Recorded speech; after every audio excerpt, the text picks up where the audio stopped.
You pulling me closer, but don't waste your time. Don't have any time for Welcome, Kari Brownsberger, to empty Coaching in Session. How are you lies. doing today? I'm I doing used to great. think How are that you you doing, were Michael? only I'm doing well. Thank you mine, so much for coming on. but I was Today, we're going to be blinded talking by about the work you do in the world of wellness all coaching. your friends And out there. wellness coaching can be so many things because what is wellness? It's the same thing as, well, what is success? Success for me might not be what success is for you, and wellness for you might not be what wellness is for me. But today, you and I are going to be diving deep into wellness and then understanding what wellness truly is. But in your own words, can you tell the world who you are, what you do, and how you help them? I am a wellness coach. And as you said, what is wellness? I think about it as all of the things that we do in our life that support our thinking, consumption, and movement.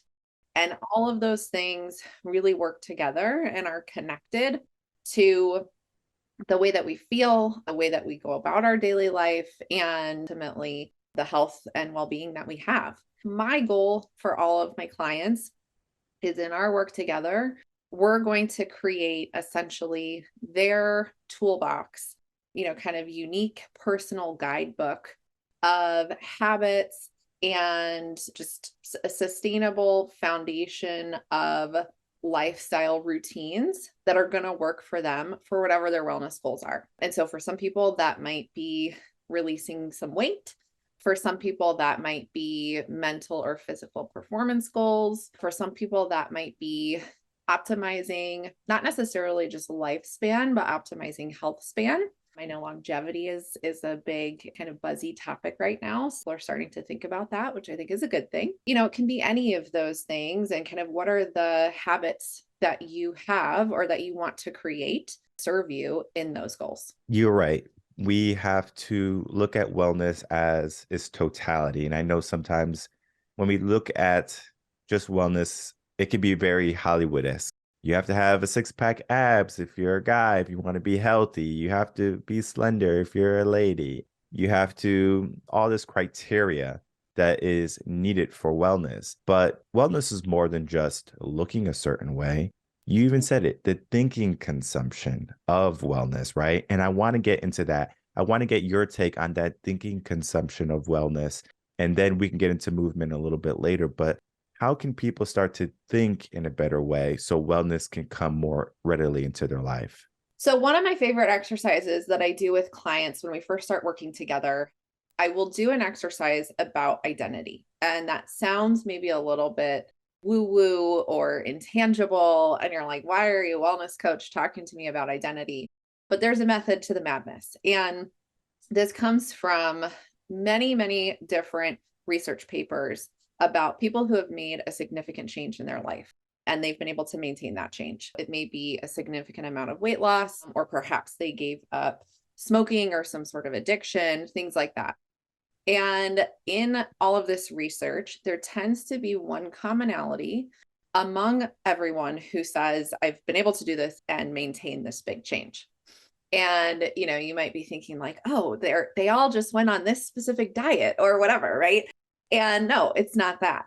The number one reason why all of these people have been able to make this change and maintain it is that they have created a new identity for themselves. They have become healthy Kari. So what I do with my clients, they might come to me and again say, okay, I want to lose 30 pounds. Well, why? Well, I want to look a certain way, or I want to feel better in my body, or things like that. And it's not that there's anything wrong with that, of course, but we need to get to the heart of who is that person who's going to be 30 pounds lighter. Do this exercise, and it's an exercise that people can do on their own too. And it doesn't have to be just about wellness goals. It could be really about any goals. I like to, just take a few minutes and really let yourself go there. Really let yourself dream about who this person is. How do they spend their day to day? Who do they spend it with? What do they do when they wake up in the morning? What do they do before they go to bed? How do they feel as they move about their day? What do they prioritize? What are their values? And as you start to shape this person, that person essentially becomes your North Star for this journey that you're on. And the great news is, if you can envision who this person is, they are real. Like, they are inside of you. You just need to bring them out. And that's what the journey becomes, is making choices that get you closer to this person in your real life. But I like to, suggest that my clients, as we envision this person, we then say, okay, on a scale of 1 to 10, 1 being like, I'm totally opposite from this person, 10 being I'm this person today, where would you rank yourself on this scale right now? And then at the end of our work together, where would you like to be on that scale? And that's a really good way to create kind of a more tangible way to measure your progress outside of, the weight loss or, performance gains or things like that, and it becomes about a bigger why. Can you use this healthy version of you, future version of you, to help you guide how you live your day-to-day life? I was raised Catholic, and we had those "what would Jesus do" bracelets. And so I always tell my clients, like, think about, you have your bracelet that's like, what would healthy me do in this situation? And use that to help you just guide your day-to-day choices and become and embody whoever that person is. Yeah, identity is so important. And for the people who don't understand how powerful identity is, it's not the foundation, but it's literally the marker that we give ourselves. So, for example, we create our first identity, typically around 7 to 11, and we hold it, right? Then we get into the bigger identities, and that's when the teens start, the teen year starts coming in, and that's where all the issues are. Because it's like we have this identity, we're a goth person, we're a rock star, we're a jock, and then the ego steps into. And it can be difficult when you become finally an adult and you're struggling with your identity. Who am I? Because you might look in the mirror, or you might even avoid looking in the mirror because you don't want to look at who you are becoming, or who you have became. And just understanding who you are, right? I am healthy, I am strong, I am powerful. But then we have to look at the aspect, are we lying to ourselves? Because the subconscious knows if we're lying to ourselves. For example, the easiest example I can give is, I'm going to be a millionaire tomorrow. And if you have $0 in the bank, you're probably not going to be a millionaire tomorrow. All right. But if you're on track, right, you have good investments, you have a successful business, you are doing all the right things, and maybe you have like $800,000 in the bank, you can probably say that, and it could be true. It could become reality, right? The subconscious sees it as, well, that's not far. That's not a big jump. That's not a big leap. Identity is the same thing, because if we are looking in the mirror, if we're looking at our life and we're saying, well, we want to be better, we want to be more healthy, how far are we? And you got it perfect. On a scale of 1 to 10, where are you on that scale of identity? Are you 1? Or are you 10? Because if you're 1, we got some work to do, right? If you're a 10, okay, let's make some adjustments, right? Because you're here for a reason. And sometimes we get that, I guess you can say, that voice or that whisper in our head that might deter us from reaching our true potential, right? We want to be healthy, but we give ourselves an excuse. We give ourselves a reason. We give ourselves a belief that is not helpful for us in our way of thinking toward wellness. What's a common trend you see when you're working with people and they're on that way to a stronger identity, to the identity that they want to reach, that is always kind of like a roadblock or an obstacle for them? Yeah, I think there are a few different themes that come to mind. The first thing being challenging the idea that multiple things can't be true at the same time, or that everything is kind of one extreme or the other. An example would be getting back to those I am statements. It's not just about saying I am healthy. What does a healthy person do? What are some of the habits that they have? So a healthy person can be stressed and can still make a healthy choice for them in the moment, whatever that might mean for them. Kind of challenging this belief of, in this example, well, I'm stressed, and so therefore I have no time to make myself a meal that's going to serve me, that's going to fuel me, that's going to make me feel good, something super quick and easy, or I need, nothing at all. And then I'm just going to skip a meal, and that's going to lead me to overconsume later. Or, I'm stressed, so I want something that's going to give me some comfort and, some good feelings and, things like that. For many of us, food is pleasurable and joyful. And I think that's okay, as long as you're consuming it for the right reasons. Kind of challenging that idea that two things cannot be true at once. I can be stressed, I can be tired, I can be, whatever it is, and I can make this healthy choice that I want to make. I can still go to the gym. I can still get a 10-minute walk around the block. I can still do 5 minutes of breathing, whatever it is. Kind of helping people to get to that place of believing those things can be true at the same time. In that same kind of line of thinking, getting people to a place where they realize that it's not all or nothing. So a lot of clients that I work with, I call them restriction refugees. So I think many of us have lived this. I personally have lived this on my own health and wellness journey, which is why I ultimately, left a totally different career and became a wellness coach. Many of us have done the fad diets, the crazy extreme workouts, kind of done the yo-yo thing of, give up this entire food group or, whatever the case might be. And I come from a belief and a training that all foods can have a place in a healthy diet as long as you don't have an allergy to it. And so again, when I'm helping people think about what is sustainable for them for their entire life, unless you want to give something up for your entire life, then it's not going to be sustainable. You're eventually going to have to face your relationship with whatever that thing is. So let's work on creating a healthy relationship with that versus just saying, okay, I'm just going to restrict. I'm not going to eat any sugar. I'm not going to eat any carbs, whatever it is until I hit this specific goal. And then when I hit that goal, then I'll deal with it. Well, guess what happens? We never deal with it. And, then we just yo-yo back to where we were. This idea of, well, I can't achieve my goals unless I take this really extreme approach, or everything is going to be off limits, or, whatever the case may be. We can be mindful choices. We can, tune into our body's natural hunger and fullness cues. We can choose to prioritize working out. We can choose to prioritize having protein and vegetables at every meal. We can do all of those things without putting ourselves into a place of such restriction where we then end up wanting to rebel against that restriction and setting ourselves back. I had a client just yesterday who I was meeting with. We were doing our first meeting, and she kept coming back to this idea of, okay, well, what foods are on the list? What's the list of stuff I can eat? And I'm like, we're going to make your own list of things that work for you, of things that serve you, of things that you like. Because she had been on, super restrictive approaches before where, she wasn't allowed to eat blueberries. And I'm like, girlfriend, blueberries aren't the problem. People, we have been trained to think that it's either all or nothing. I can do whatever I want, no holds barred, eat whatever I want, drink whatever I want, do whatever I want, or I have to be super, super extreme and strict. And again, it's like that spectrum of how do we get you to move closer to the middle so that you're not creating unhealthy relationships one way or another.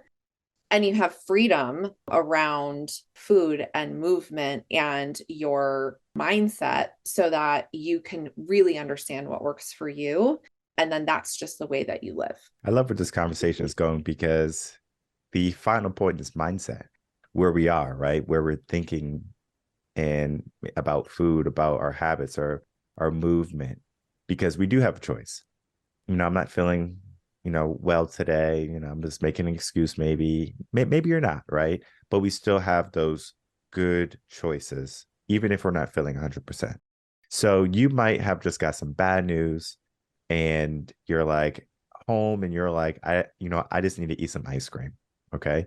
But if you said, you know what, I'm not, I got some bad news, I'm home, maybe you go for a walk, maybe you do some meditation, maybe you call a friend or loved one, something like that, right? So instead of you choosing eating as your coping mechanism, you do something else that's more positive and uplifting and more beneficial for your body. That right there is just an understanding of good and bad, because there's going to be good things for you and there's going to be bad things for you. And sometimes we misconstrue what is bad for us and then what is good for us. For example, self-care day, I need to eat this whole cake because it's self-care day. I just need this whole cake. It's going to make me feel better. But after you eat that cake, you feel worse. Yes, your body got, all that sugar and it feels good. But after, you're like, I can't believe I just ate that whole cake. Now, cake is delicious, right? We should have cake, but should we use it as our coping mechanism? Probably not, right? It's not the healthiest thing to do.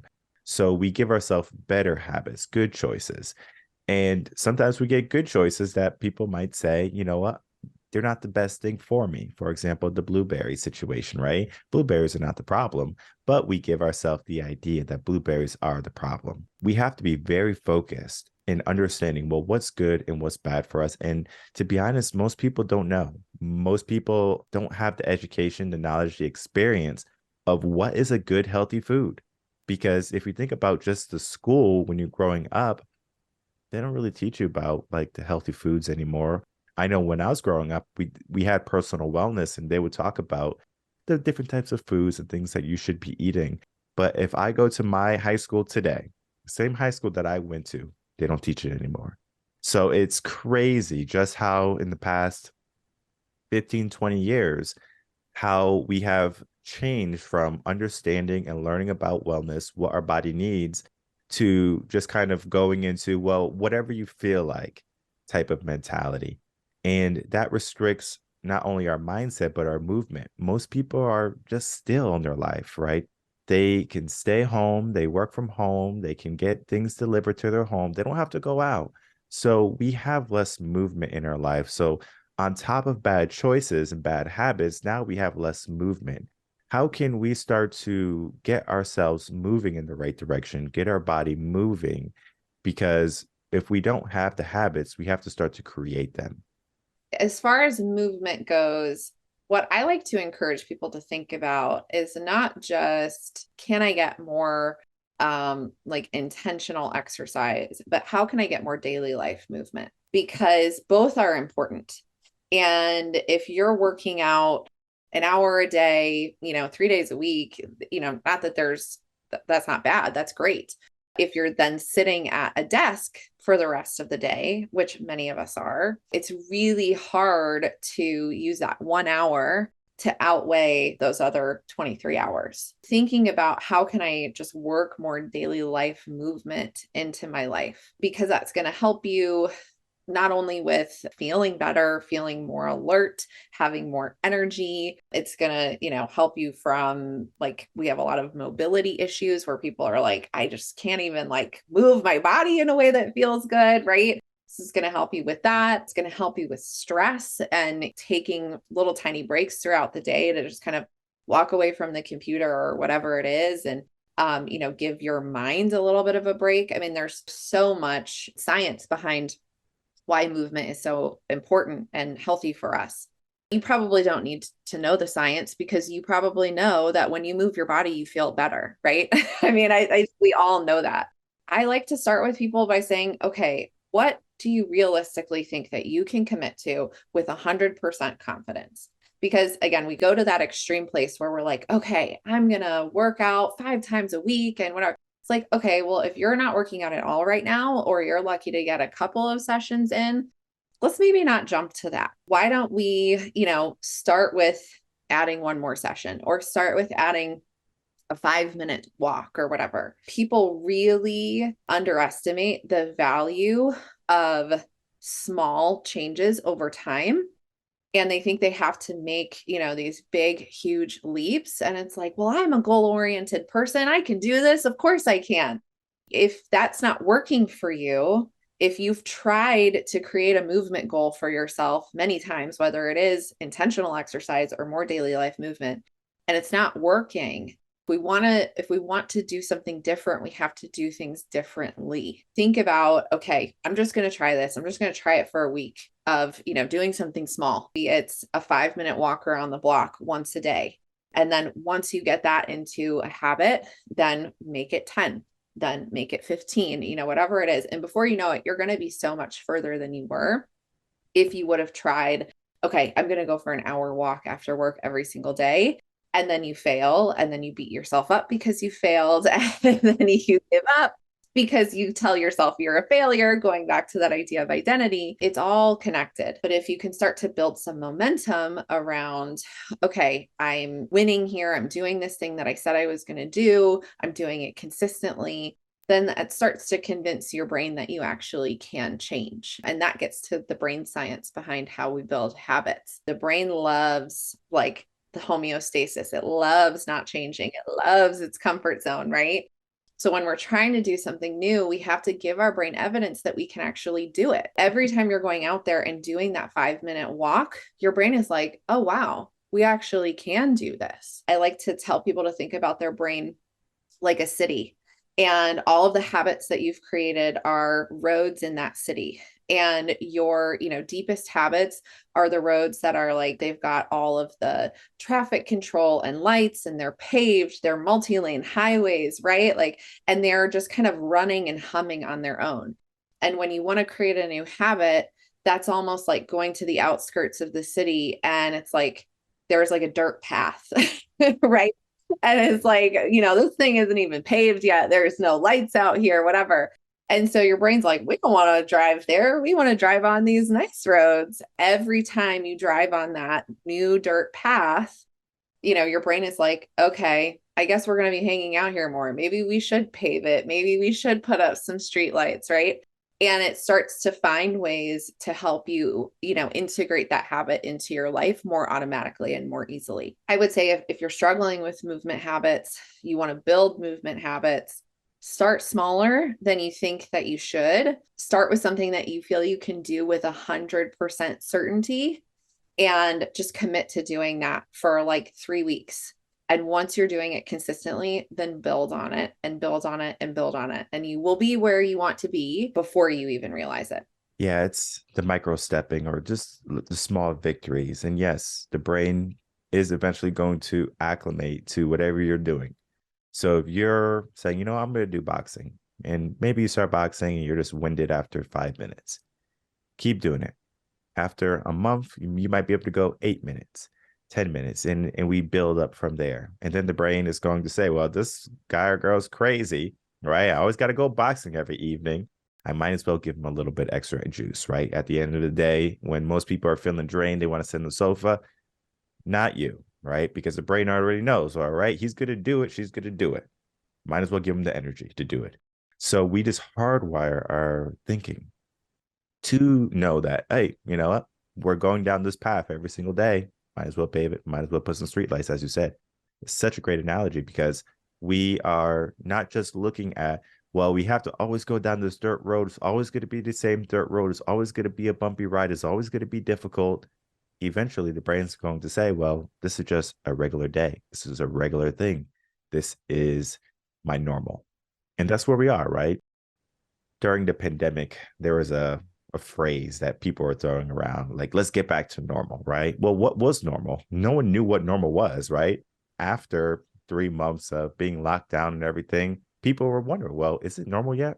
Is it normal? They're like, no, it's not normal. And the reason why is because they never defined normal for themselves. They just thought normal was go to work 9 to 5, come home, sit in the sofa. Well, to be honest, what they did was they still work from home 9 to 5, and they sat on the sofa once they got out of the office. Like, where is the normal there, right? Then we're just looking at the small aspects of what normal is, the mask wearing or the social distancing, right? Of course, that is definitely not normal to what your normal was, but our general life didn't change. And people didn't realize that. But yet people packed on 15, 20 pounds. So it's like your life didn't change. Maybe your circumstance changed a little bit, but the routine has to be there. We have to create that routine. So a routine of you getting up, going to work is a good thing versus you just getting up, stepping into your kitchen or, a table, going on your laptop, doing your Zoom meetings and stuff like that. That's a total shift. And what a lot of people did was they just kind of said, oh, well, this is nice. Movement was gone. They had less movement in their life. So now people are finally realizing at this point, 2-3 years later now, it's like, all right, I need more movement. I need to be more conscious of my health and my wellness, because they finally got to a point where it's like they realize their body's hurting. They realize that, all right, I know I can be better. I know I can do more. I can be more healthy. I want some changes. And that's so important for people to realize. And you said something really great early on, and I want you to dive deep into this. You said life versus health span. And I want you to dive into what that ideology is, because if we think of life, right, what is life? And we think of health, well, what is health? And the span is that in the span of everything, do you want to live a healthy life? And some people just kind of live life, like they got their aspect of, oh, I'm just going to work until I'm 65, retire. Life expectancy just dropped about a year ago. I don't think people realize that. Why are we not upgrading ourselves? And it seems like we're downgrading ourselves. There has to be something there, that secret of life versus the health span. And I would love your take on that. They're both important. Lifespan is number of years that you live. Health span is number of years that you're healthy. And obviously, we don't want to have a long health span and a short lifespan. We don't want to have a long lifespan and a short health span, right? We want to be that 90-year-old person who's still like out taking their walk every day, or, like doing whatever. I mean, I think we've probably all heard the stories or even know people who they work so hard all their life. They finally retire, they're going to finally travel. They're going to finally do these things that they want to do. And 2 months later, they drop dead from a heart attack. While it doesn't always necessarily have to be as extreme as that, I think this idea of waiting until later in life to worry about your health, I think there is some shift that's happening there. You're thinking not just about, okay, well, to have a long life, I need to, go to the doctor every year and get my blood work done, or, go to the dentist or whatever. Yes, all of those things are important. What are you doing that's optimizing your health span? And that's why really creating your toolbox and your kind of personal guidebook for what serves you and your health goals is so important. And it's so important to do it as early in life as you can. So that way you can spend the rest of your life not worrying about, okay, now it's time to worry about my health. Now it's time to optimize my health. You haven't gotten yourself into this terrible hole where you've retired and you're super overweight and, you can't even do whatever you want to do because you can't walk around the block without getting out of breath or whatever it is. I think it's about really balancing both of those things and optimizing both of those things. And the thing too about if you create your toolbox for your health and, elongating your health span earlier in your life, think about all of the energy that we all waste mentally worrying about, should I be eating that? Should I do this workout? Should I should I? And if you can just answer those questions for yourself, kind of figure out once and for all, okay, this is what works for me. This is what enables me to feel my best, to be my healthiest, whatever that looks like for you individually. Then all of that energy that you're spending on that, you can put it towards other things that are going to be so much more productive for you, right? And then you can also just cut out the noise when Aunt Sally is like, I am doing keto and it's, the best thing ever. And it's like, that works for you. Great. But I know what works for me. And you can just immediately cut out that noise and just stay focused on, okay, this is what's working for me. And this is what I know makes me feel my best. It's about optimizing both that lifespan and that health span so that you have vitality as long as possible. And, so that you feel good as long as possible. And even if you're young and you feel like that doesn't matter right now, it will matter. It will matter someday. It already matters. You just probably don't realize how much. So again, thinking about all of that energy and time and money that you can save by just choosing to optimize your health now and just letting yourself create that toolbox so that you can have the longest health span possible, I think is really important. Sometimes I'm at the gym and I see folks that are probably in their 70s, 80s, and they're killing it. And I'm like, whoa, this is amazing. I want to be like that. Because if I look at my parents, they sacrificed so much. They will work to the bone. And fitness was something important for them early on. But when they got busier with just more work and more obligations, and I know it can be difficult to be a parent, especially with many, many children, So you have to sacrifice something. So you might have to sacrifice the gym time. You might have to sacrifice the walks around the block. But yet it's a lifestyle, because if I look back at what they could have done, they could have walked around the block with us. They could have taken us to the park and walked around the park. There was things that they could have done. But again, if they're not paying attention to that at that moment in their life, where they're younger, where everything is working, right? They're able to run, they're able to jump, they're able to bend over without feeling anything. That right there is good for them. But then later on in life, they have the issues that might be coming up. They have to be aware of them. Just seeing my parents, I said, this is even before I saw them get older.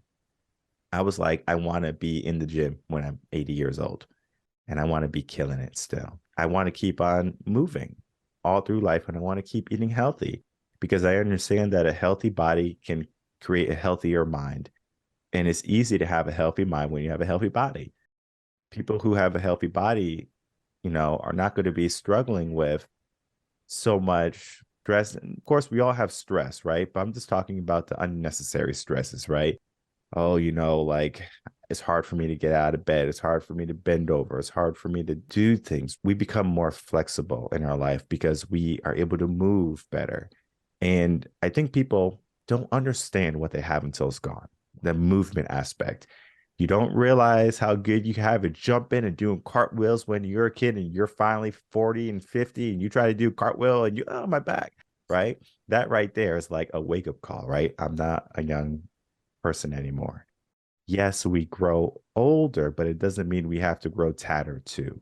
So we have to make sure we mend our body and our mind and understand that vitality is going to be everything about how we treat ourselves, not just nutrition, but also with our movement and our habits and our routines, all of it, right? And most people just have bad knowledge in that world of health and fitness and wellness. They don't know any better. But the work that you do is there to shine a light in their darkness, to help guide them to better health and wellness. And it's so important that we have more people like you assisting people, understanding their power, understanding that they can have a good life when they reach 65. They don't have to, turn 65 and 2 years later have a heart attack. They can turn 65 and they can live the best years yet. And that's so important. And it's important to have someone like you in your corner. As we begin to wrap up, I would love to hear any last words, and then please tell the audience where they can find you. I think just commenting on what you just mentioned, I think if you don't like your situation, you have the power to change it, and you don't have to wait. And yes, there will always be trade-offs, and there will be things that we may need to reprioritize or, whatever the case might be. But whether you are, a busy professional, whether you are a parent, whether you are any of those things, I've worked with clients at all different types of life stages. And again, this is why I always come back to finding what's going to work for you. There are a lot of different approaches. Some are more science and evidence-based than others, but there are a lot of different approaches to what is going to make you feel your best. What I am here to do is help you figure that out and to get really curious with yourself, to treat yourself almost like a research subject. And, you're going to experiment with some different things, and you're going to find the habits that serve you and support you, so that you don't have to wait until this thing happens. Well, I just need to get through this, and then I can focus on my health or focus on feeling better or whatever. There's so much research that supports if you are in good health and you feel good every day, you are a better performer at work. You make more money. You are a better parent. You are a better spouse. Like, all of these things in your life are improved when you feel good. And I think we probably all know that and feel that. Like, when you show up in your life and you are, feeling good, and you don't have any pain, and you don't feel sluggish, and whatever it is, you probably feel great and creative and engaged and have more joy, versus when you're not feeling that way. So that is really what I want people to understand, is that you do not have to wait. If you do not like your situation, you have the power to change it. And I am here to support you in it. With that, I would say the best place to find me is on Instagram, because I do share a lot of content, more, just kind of tips, knowledge, things like that that people can incorporate in their day-to-day life. So my handle is at Kari Brownsberger 3. That is a great place to find me. And then I also have founded a company. I'm a co-founder with a couple of other people who have been on their own wellness journeys too. And we are all kind of corporate refugees, I would say. We have created a company to help companies and organizations, businesses help their employees be more well. If you're a business owner or a leader and you're curious about, not just for myself and how can I do this for myself, but how can I do this for my company, you can find me through my organization. It's called Knock Sustainable Wellness, NOCK, knocksustainablewellness.com. And I'd be happy to chat with you about that too. Perfect. And I'll put all of those links in the description box below so people can find you, reach out to you, and learn how to regain their vitality back in their life, how to learn to create better habits and routines, and to get in the right mindset of what health and wellness truly is. Because maybe a person right now, they have a misconception of what health and wellness is. And after listening to this, they're going to have a better understanding of what wellness is and health, but they need to take that next step, right? That's going to be getting a coach, getting someone in their corner that's going to help them, guide them. And it's so important to have someone like that in your corner because, yes, you can go on that journey alone, but it just takes so much longer. You're going to have so many more pitfalls and you're going to have so many more learning lessons that could have been mitigated if you just had someone in your corner like Kari. And I can't tell you how much I loved our conversation, Kari, because you were just on it today. You just know what you're talking about. And I loved everything we talked about. I know everyone who's listening is going to love you also. And I, again, encourage everyone to reach out to you and then learn more about the work you do. I want to thank you so much for coming on, spending a little bit of time with me today, and helping us understand a little bit more about your work as a wellness coach.